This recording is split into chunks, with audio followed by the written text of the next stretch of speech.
할렐루야. 8월 14일 목요일자 말씀의 실제입니다. 편리함의 문제가 아닙니다. 편리함의 문제가 아닙니다. 오늘의 본문은 히브리서 10장 25절 말씀입니다. 모이기를 패하는 어떤 사람들의 습관과 같이 하지 말고 오직 권하여 그날이 가까움을 볼수록 더욱 그리하자. 모이기를 패하는 어떤 사람들의 습관과 같이 하지 말고 오직 권하여 그날이 가까움을 볼수록 더욱 그리하자. 성경은 우리가 교회 예배에 직접 참석하는 것을 매우 중요하게 생각하라고 강력하게 명합니다. 이 권면을 따르지 않는 사람들은 잘못된 길을 가고 있는 것이며 본받을 만한 사람이 아닙니다. 많은 사람들이 온라인으로 예배에 참석하는 것에 익숙해져 온라인 교회 모임의 원래 목적을 잊었습니다. 온라인 예배는 당신이 교회에 있어야 할 때 교회에 직접 참석하는 것을 대체하기 위한 것이 아닙니다. 교회 예배를 위한 온라인 플랫폼은 편의성을 위한 것이 아니라 즉시 통제할 수 없는 상황으로 인해 직접 참석할 수 없는 사람들을 위한 필수적인 조치입니다. 단순히 교회에 가고 싶지 않은 사람들을 위한 것이 아니라 어떤 이유로든 진정 갈 수 없는 사람들을 위한 것입니다. 따라서 교회에 갈 수 있을 때마다 반드시 가야 합니다. 사업이나 다른 이유로 집 근처 교회가 있는 곳을 떠나 교회가 없는 마을이나 도시로 여행을 간다면 당신이 온라인으로 집 근처 교회 예배에 참석하는 것은 이해할 수 있습니다. 하지만 그곳에 당신의 교회 지부가 있다면 가서 자신을 소개하고 그곳의 그리스도인들과 교제해야 합니다. 목회자들은 성도들이 온라인에 접속하는 것보다 자신이 여행하는 도시의 교회에 참석하도록 권면해야 합니다. 그 지역에 교회가 있음에도 불구하고 성도들에게 온라인으로만 접속하라고 말하는 것은 올바른 접근 방식이 아닙니다. 가장 가까운 교회가 너무 멀리 있다면 이해할 수 있습니다. 하지만 이런 경우에도 우리는 새로운 교회를 세우는 일에 적극적이어야 합니다. 많은 교회들의 새로운 지부는 그 교회의 지부가 없는 도시를 방문한 성도들이 지부를 세우면서 시작되었습니다. 그들이나 다른 사람들이 그 지역을 다시 방문했을 때는 이미 교회가 세워져 있었습니다. 우리는 안주해서 온라인을 편리한 도구로 바꿔서는 안 됩니다. 그리스도인들의 교제는 필수적이며 가능한 모든 그리스도인은 예배에 참석해야 합니다. 아멘. 오늘은 우리 그리스도인들이 교회 예배에 직접 참석해야 됨을 권면하고 있습니다. 우리가 현장에 직접 나아가서 그 공동체 속에서 함께 예배드려야 됨을 권면하고 있는데 오늘 본문의 히브리서 10장 25절 말씀에 모이기를 패하는 어떤 사람들의 습관과 같이 하지 말고 그랬습니다. 모이기를 패한다라는 것, 그것은 바로 예배를 소홀히 여기고 또 예배에 가지 않는 것, 그것을 말하죠. 이렇게 우리가 예배를 소홀히 여긴다면 우리의 신앙이 약해질 것이고 우리가 예배를 잃으면 말씀과 기도와 우리의 사명 또한 흔들리게 될 것입니다. 공동체가 무너지게 된다면 우리가 서로 공동체 안에서 서로 위로하고 격려하고 하는 그런 기회들 또한 상실되게 된다라는 것입니다. 그래서 모이기를 패하는 어떤 사람들의 습관과 같이 하지 말고 오직 권하여 그날이 가까움을 볼수록 더욱 그리하자 그랬습니다.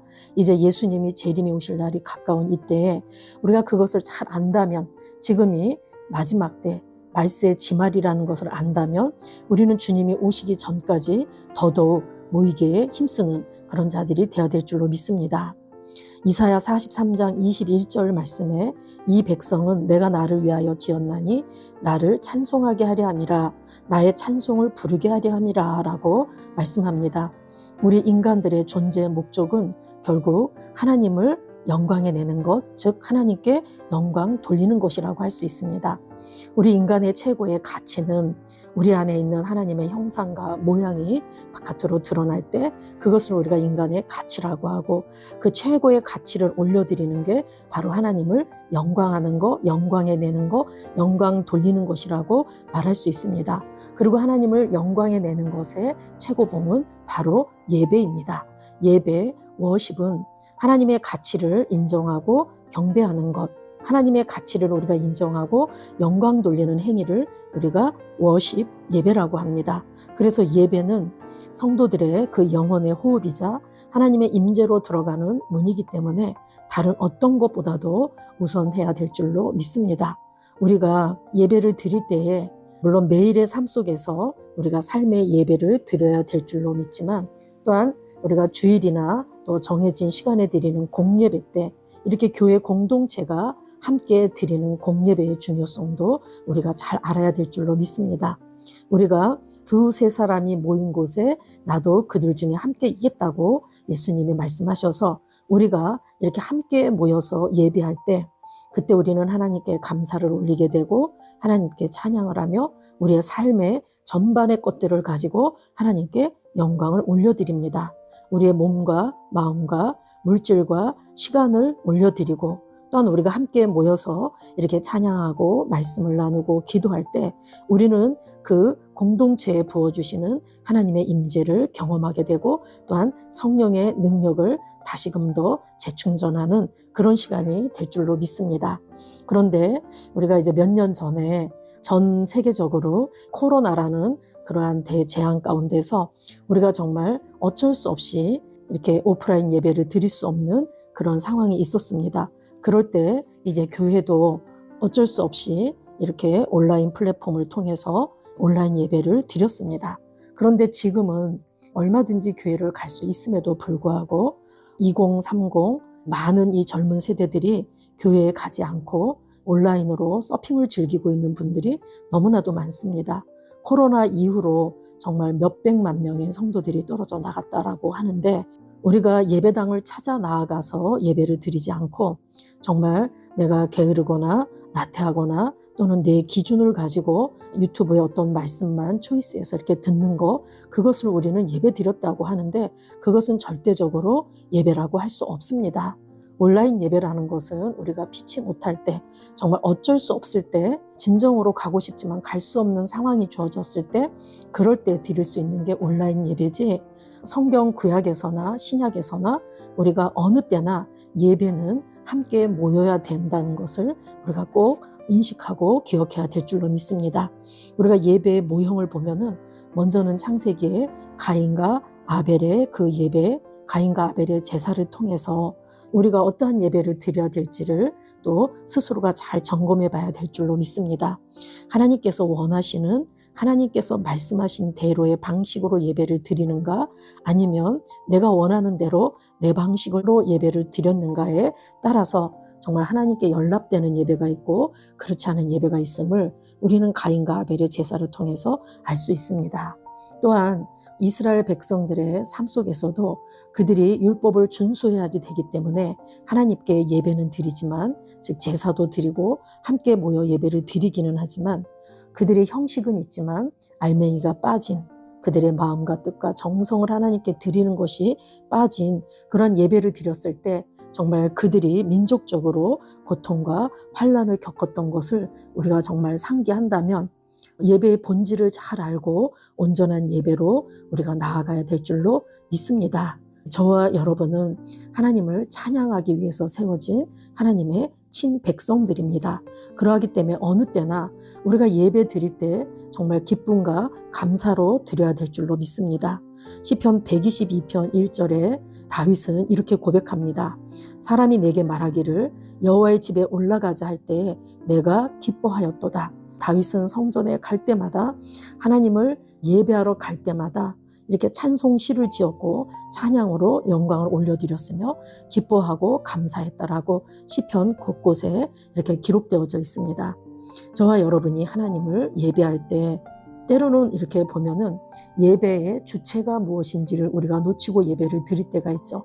예배라는 것은 하나님을 서비스하는 것입니다. 하나님 앞에 나의 최상의 것을 올려드리는 시간인데 거룩한 입맞춤의 시간이라고도 하죠. 우리는 말씀으로 교제하고 기도로 교제하고 또한 세우신 목사님의 그 말씀 가운데 우리의 삶의 전반의 문제들을 해결받으면서 무엇보다도 하나님과 내가 하나됨을 경험하는 것 그것이 바로 예배입니다. 그런데 때로는 우리가 봉사를 한다거나 섬기는 것에 너무 분주해가지고 정말 본질적인 것을 놓치고 우리가 예배 드렸다고 할 때가 많이 있습니다. 오늘부터라도 우리의 예배가 온전한 예배가 되도록 영과 진리로 하나님을 예배하는 저와 여러분 되시기를 예수 이름으로 축복합니다. 우리 안에 있는 하나님의 형상과 모양이 바깥으로 흘러나와서 그것으로 하나님 앞에 영광 올려드리는 게 바로 예배라고 했는데, 하나님이 영이시듯 나도 영이기 때문에 내가 영으로 예배하는 것, 또한 영으로 기능한 것, 말씀으로 기능한 것, 사랑으로 기능한 것을 가지고, 또한 하나님의 모양인 우리가 삶의 많은 부분에서 말씀을 선택하고 믿음으로 기능했던 이 많은 것들을 가지고 하나님 앞에 찾아 나와서 예배 드릴 때, 그럴 때 우리의 예배가 진정한 예배가 될 수 있습니다. 예배의 모든 것들을 너무 편의주의에 빠져가지고 편리함에 빠져서 우리가 원하는 방식대로 드려지는 그런 것들을 우리가 지향하고 내려놓고 온전한 예배의 자리로 우리가 나가야 될 줄로 믿습니다.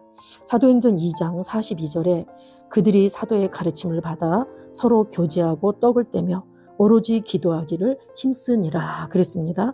우리가 예배당에 모여서 가르침을 잘 받고 또 서로 믿음의 교제를 하고 함께 식사하고 그리고 말씀을 배우고 기도하고 전도하고 봉사하고 이런 교회로서의 모든 기능들을 우리가 잘함에 있어서 우리가 최상의 예배를 하나님께 올려드리고 교회의 모든 이런 기능에 적극적으로 참석할 때 하나님께서는 시편 133편에 형제가 연합하여 동거함이 어찌 그리 선하고 아름다운고 하면서 그들에게 하나님께서 복을 주셨는데, 그들이 함께 모인 교회에서 하나님께서 복을 주셨는데 그것이 바로 영생의 복이라고 했습니다. 우리가 함께 모여 하나님을 예배할 때 하나님께서는 우리에게 베풀어 주신 이 모든 복들이 풀어지게 하실 것이고 우리의 삶 전반에 하나님의 영광이 드러나게 될 것입니다. 아멘. 우리 고백하시겠습니다. 나는 다른 그리스도인들과 함께 모이는 것을 소홀히 하지 않겠습니다. 우리의 모임에서 은혜, 힘, 지혜가 나눠지기 때문입니다. 나는 지혜 안에서 행하고 주님께서 그분의 교회에 세우신 구조와 질서를 존중합니다. 그러면 내 삶에서 하나님의 축복의 나타남이 증가합니다. 예수 이름으로 기도합니다. 아멘. 나는 다른 그리스도인들과 함께 모이는 것을 소홀히 하지 않겠습니다. 우리의 모임에서 은혜, 힘, 지혜가 나눠지기 때문입니다. 나는 지혜 안에서 행하고 주님께서 그분의 교회에 세우신 구조와 질서를 존중합니다. 그러면 내 삶에서 하나님의 축복의 나타남이 증가합니다. 예수 이름으로 기도합니다. 아멘.